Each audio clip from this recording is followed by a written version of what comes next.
NSS ના ઉપક્રમે આપણે આજે થોડીક ક્ષણો માટે એકત્રિત થયા છીએ. આપણી વચ્ચે કોલેજના આચાર્ય ડોક્ટર દિનેશભાઈ પરમાર સાહેબ, કનુભાઈ, ભરતભાઈ અને મામલતદાર કચેરીમાંથી વિશેષ ઉપસ્થિત રહ્યા તેવા મુકેશભાઈ મહેશ્વરી અને રોહિતભાઈ મહેશ્વરી એ બંને મિત્રો આપણી સાથે ઉપસ્થિત છે. આજે 25 જાન્યુઆરી રાષ્ટ્રીય મતદાતા દિવસ છે. એ અંતર્ગત થોડીક માહિતી એકત્રિત કરવા અને સમજવા માટે આજે આપણે એકત્રિત થયા છે. આ ઉપરાંત ગુજરાત ટ્રાફિક ઓથોરિટી સંચાલિત માર્ગ અકસ્માત નો પણ આજે પરિચય લેવા માટેનો કાર્યક્રમ આપણે બંને કાર્યક્રમ સંયુક્ત ઉપક્રમે રાખ્યા.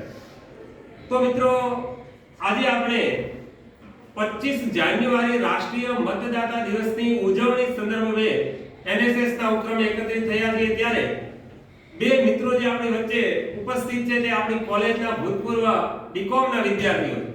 આજે મામલતદાર કચેરીમાં ચાલતી મતદાર યાદી સુધારણાની અંદર બંને મિત્રો પોતાની વિશેષ કામગીરી ભજવી રહ્યા, જે આપણી કોલેજના સ્ટુડન્ટ છે આપણા માટે ગૌરવની વાત છે.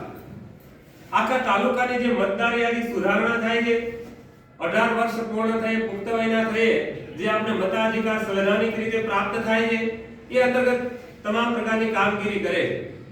તો આજે આપણે આ બે મહત્વની જે બાબતો છે, રાષ્ટ્રીય મતદાતા દિવસ અને માર્ગ સલામતી મોડેલ શૈક્ષણિક સંસ્થા અંતર્ગત આપણે જે સાવચેતીના પગલાઓ લેવાના હોય એ અંતર્ગત આપણે આજે ચર્ચા કરવાના છીએ.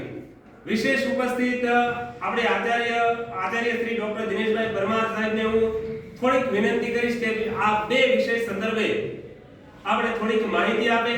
ત્યારબાદ આપણે સેન્ટ્રલ ગવર્નમેન્ટ અને સ્ટેટ ગવર્નમેન્ટ દ્વારા જે પ્રતિપાદિત કરેલી જે પ્રતિજ્ઞા છે એને પણ આજે આપણે જોશું અને લઈશું પણ, અને વિશેષ માહિતી આપણે આગળ આ કાર્યક્રમને વધારતા જોશું. હું નિવેદન કરીશ આપણા કોલેજના આચાર્ય શ્રી ડોક્ટર દિનેશભાઈ પરમાર સાહેબને કે આજે રાષ્ટ્રીય મતદાતા દિવસ નિમિત્તે અને માર્ગ સલામતીની થોડીક આપણા યુવાન મિત્રોને માહિતી આપે. આચાર્ય શ્રી ડોક્ટર દિનેશભાઈ પરમાર સાહેબ.